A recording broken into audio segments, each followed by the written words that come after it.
Сегодня мы рассмотрим Кавказ, регион, география которого позволила различным народностям и национальным группам устоять перед лицом конфликтов.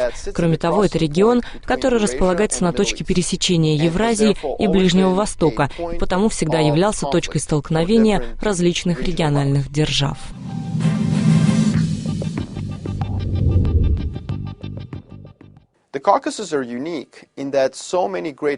Кавказ уникален в том, что в этом регионе встречаются и воюют за влияние множество сверхдержав.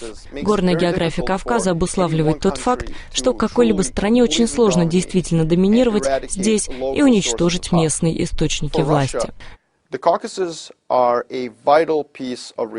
России Кавказ является жизненно важной недвижимостью. Дело в том, что Кавказ формирует южную границу России против держав Ближнего Востока, таких как Иран, Ирак и, разумеется, Турция. Кавказ защищает очень плодородные и важные транспортные пути между Европейской Россией и Восточной Россией. Это означает, что без прочного влияния в горах Кавказа российская власть на ее южных территориях становится гораздо менее крепкой. Russian hold on its southern territory becomes far less certain. Кроме России, еще одним государством с далеко идущими интересами в регионе является Турция. Ее традиционный союзник Азербайджан располагается на другой стороне Кавказа. Это значит, что Турции, чтобы насадить свое влияние на Кавказе, надо разрешить свои споры с Арменией. Именно поэтому такое большое значение имеют текущие дипломатические переговоры Анкары с Ереваном. Если Турции каким-то образом удастся заполучить доступ ко всему Кавказу, она получит доступ к Каспийскому морю, а от него к центральноазиатским странам, которые этнически на самом деле являются тюркскими. Иран – еще одна держава в регионе, которая заинтересована в Кавказе. Кавказ и Каспийский регион являются традиционными точками столкновения Ирана с Россией. Кроме того, Иран поддерживал очень хорошие отношения с Арменией с целью уравновесить Азербайджан, который Тегеран воспринимает как потенциальную проблему из-за азербайджанского населения на севере Ирана.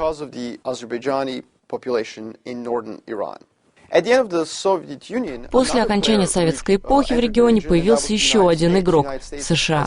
Сначала Соединенные Штаты установили очень крепкие связи с Азербайджаном, а недавно такие отношения были установлены и с Грузией. Суть в том, что на настоящий момент на этом маленьком куске недвижимости действует множество игроков. Одновременно ведутся две игры.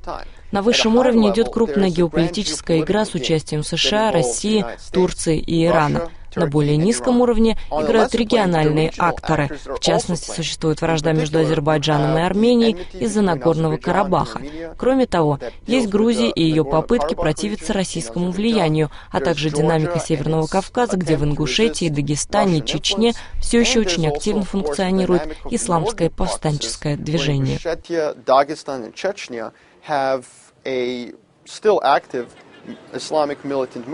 Две эти плоскости связывает вероятность того, что локальные проблемы, локальные интересы могут привести к конфликту различных игроков, воюющих за влияние на Кавказе.